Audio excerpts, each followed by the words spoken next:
wants to think about it and envision what to do, strategize, and all of that. I want to do it now.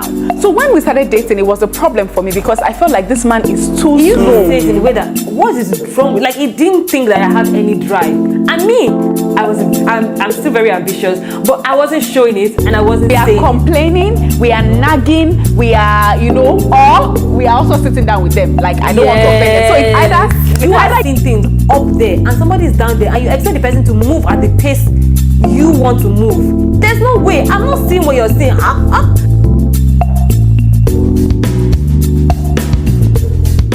Hi guys, welcome back to the Truthandtalespodcast with your favorite host Victoria and Yemi.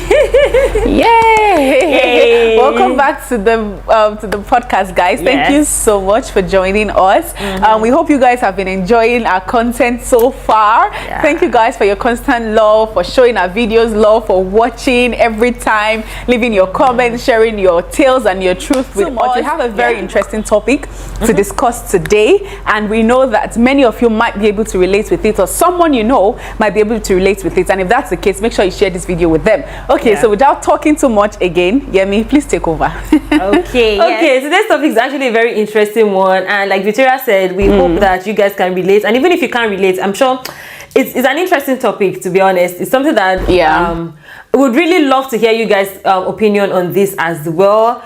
Even if you're in a relationship or whether you're even married, we just want to know your thoughts on this. And we're going to be we're going to be sharing our opinion. We're going to be having an interesting conversation on this topic. What do you do when your husband or your wife or your fiance or your boyfriend won't grow up? Okay, when they won't grow up. And we have a tale here that I would like to share. When my husband and I got married, I appeared on the surface to be more mature than he was. I was goal-oriented, knew what I wanted from life, and had been a Christian far longer than my husband. As much as I loved Mike's laid-back approach to life when we were dating, I fumed about it once we were married. In my internal dialogue, I complained about always having to be the serious one, the responsible one. I remember one incident that represented the early years of our marriage. When I'm planning this, I'm already planning about if it fails, what would I do to be able to rectify it and all of that. So that is who I am. I am an action person. My husband is a thoughtful person. And because of that, I remember in the beginning of our relationship, I was so frustrated with him. I remember one of the issues we had at the beginning of our relationship was I was asking him to give me his 5 years plan. Yeah, I remember. You remember I said it, right?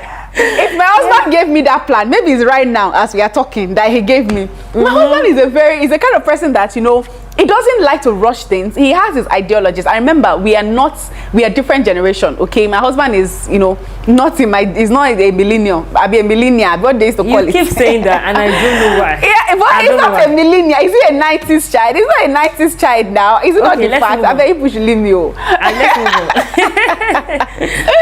Anyways, so our ideologies are different. He's a person who likes to analyze things. That's him. You are co-equal. I don't say. So when he comes up and tell me things to do this, and I'll just be like, okay, and I won't share what I have in my mind. So I always felt like I'm slow and I'm not a go-getter, and I'm not.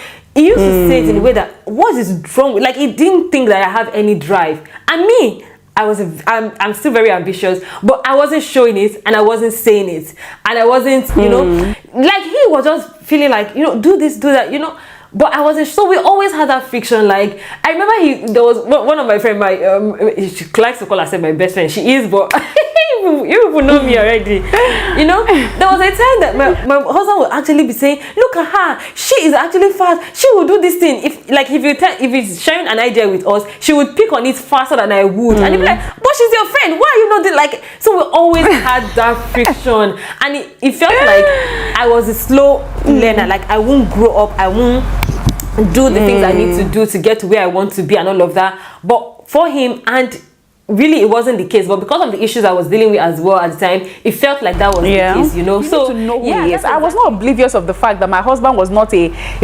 driven person. He's a person that has a vision. Right, but you see that process of attaining that vision, it can take him 20 years. He likes to take his time. Yeah, you understand? But me, once the thought is in my head, I'm already thinking about it. So I know how to, at the beginning, to be honest, it was more of I was always complaining. And there was a particular time when everything changed, was when, I talked down on him. And one thing I know my husband hates so much is comparing him with somebody else. But because I was, as a then, foolishly, was trying so desperately to make him see what I am seeing, I said certain things that, it really hurt his manhood, so to speak. And then the conversation started that you don't know the kind of person you're talking to. You don't even know the way you can talk to me that I would listen. Like, your approach was always wrong. And we talked about it, and we now grew from that, understanding that. And then it was even then I learned that, because if I share something with you, right, and you give me, or if anything happens between us, and that instant you put me down or you make me feel less of myself, I would never talk to you about it again. Like, that one experience stays so long in my head that until I need another experience to erase that experience I have with you for me to do better. Like,